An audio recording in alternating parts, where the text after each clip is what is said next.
everybody, welcome back to my channel. My name is Tori Brame. Thank you for being here. If you would take a second, like and subscribe.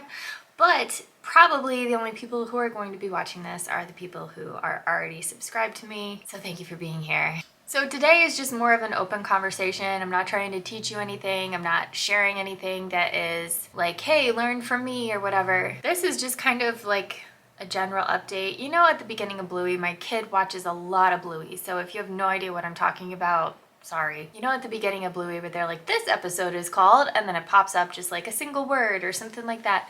I have no idea what I'm going to title this video. I am just here for it. And apparently you are too. So thank you for being here. So basically everyone who has advice on how to make a YouTube channel is like, find your niche, find your niche, find something that nobody else has that only you have so that you can blow up and that you are the place where people go to get this information. So I have kind of a funny story about that actually. When I first started a YouTube channel, it was to bring awareness to lupus. It was because of a promise that I made myself when I was super sick. I was bedridden and the only social outlet I had was either people who had known me before I was sick, so it was really complicated for them to try to bridge the gap between like perfectly healthy, sporty, active Tori to bedridden Tori, who was also depressed and had no idea where her life was going. So I had those people, and then I also had the online lupus community, which I was so grateful for.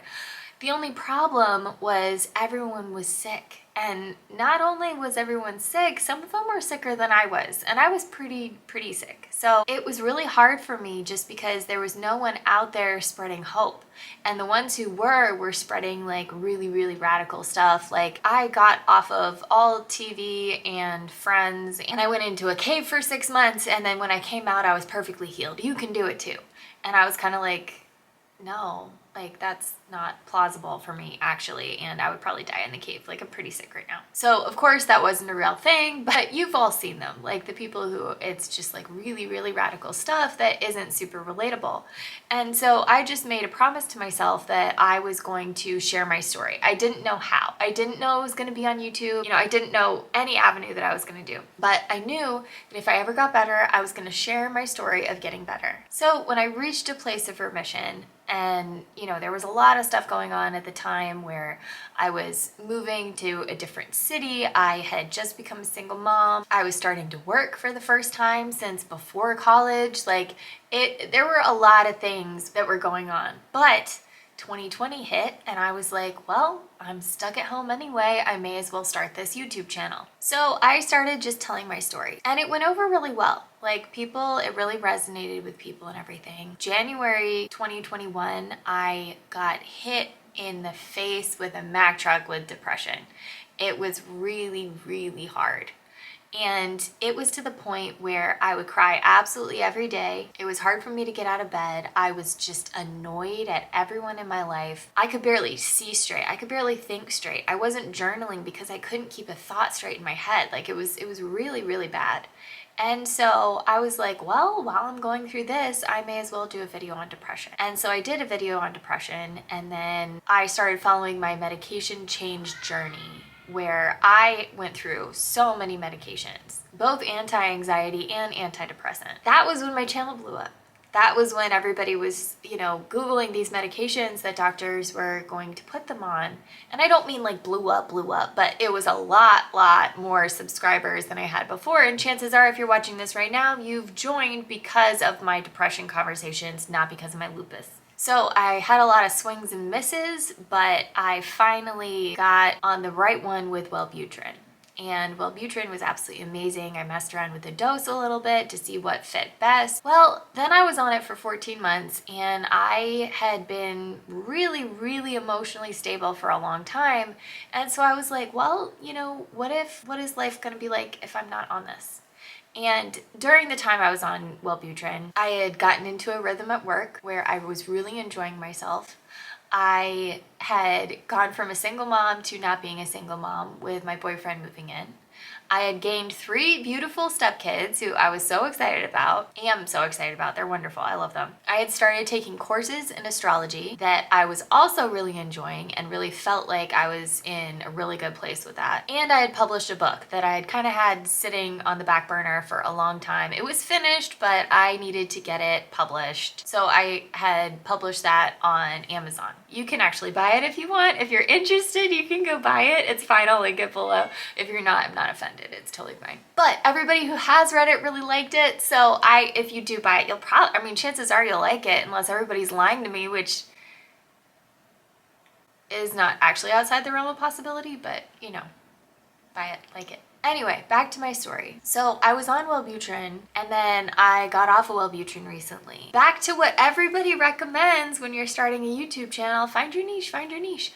My niche kind of found me with the antidepressants. Those are the videos that are blowing up. Those are the ones that everybody is subscribing to and that are really resonating with people. But currently, I am not on antidepressants and I do not have depression. At least clinical depression. I have waves of depression because I think that's totally normal, but if you do the little scale thing, I don't have depression anymore. So here I am with a YouTube channel that turns out is pretty geared towards depression just because of the popularity of those videos. The purpose of it was to talk about lupus, but I've been in remission from lupus way longer than I've been in remission from depression. So this puts me in kind of a peculiar situation. Basically, I have done everything wrong according to how to do a YouTube channel because I was just kind of going along, my niche found me, and then I'm just like, oh, I don't really like that niche. I mean, don't get me wrong, I am so grateful for my experience with depression because it did resonate with a lot of people, and a lot of people have found a lot of camaraderie in knowing that they're not the only one that Zoloft didn't work for, or, you know, fill in the blank. And a lot of people have gotten on Wellbutrin because of my videos, and it is going well. So at this point in time, I don't really know what I'm gonna do with my channel. And I hope if you're watching this, you're not like, you know, a super fan and then you're just like gonna unsubscribe because you're like, oh, well, she's clueless. I've been clueless this whole time, honestly. But I guess my whole reason in saying all this is to say my whole purpose of this channel was to show that you could get better. And I kind of accidentally, well, not accidentally, but unplanned, experienced a lot of depression and was able to get better from that too. So now it's kind of tough because I don't know what's next for me. But I'm gonna keep making videos, I'm gonna keep going along with whatever feels right, and I hope you guys stick around for it. And that's all I got. I do have a funny story though, if you're interested in that. If not, just go. It's fine. It's fine. All right. So my kid is 5 and we were on the way home from school the other day and he said, I peed in the grass. And I said, at school? And he goes, yeah. And I was like, where? And he was just like, behind the slide. And I was like, oh, at recess, my child. Great.